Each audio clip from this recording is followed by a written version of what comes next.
Yang dah biar orang yang dah biar orang orang မင်္ဂလာပါဒီနေ့ကကျွန်တော်မှာထားတဲ့ classic full face helmet လေးရောက်လို့အမောင်းစင်းလာလုပ်ပြရတာပေါ့နော် reflection sticker တစ်ခုပါမယ်ပြီးတော့ helmet ထည့်တဲ့ 8 တစ်လုံးပါမယ်ဒီ full face helmet ကတော့လိုချင်နေတာတော့ကြာပြီဒါပေမဲ့အခုမှဝယ်ဖြစ်တာပေါ့နော်ဒီ visor မပါတဲ့ full face helmet ကကျွန်တော်ဝယ်တဲ့ကိုယ်စီမှာတော့2ရောင်ပဲရှိရတဲ့ cream color နဲ့အခုကျွန်တော်ဝယ်တဲ့ matte black color ပေါ့နော်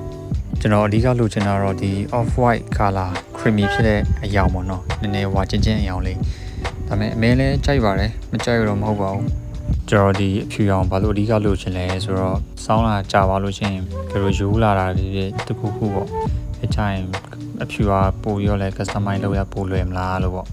ကျွန်တော်ရဲ့ first impression ကိုပြောပြရမယ်ဆိုရင်မိုက်ပါတယ် helmet ကဒီဟာကိုသုံးပြီးတော့လို့ရှိရင်အသေးစိတ်ပြန်လာပြောပြမယ်လေအဲ့ချမ်းမှပဲပြန်တွေးကြတာပေါ့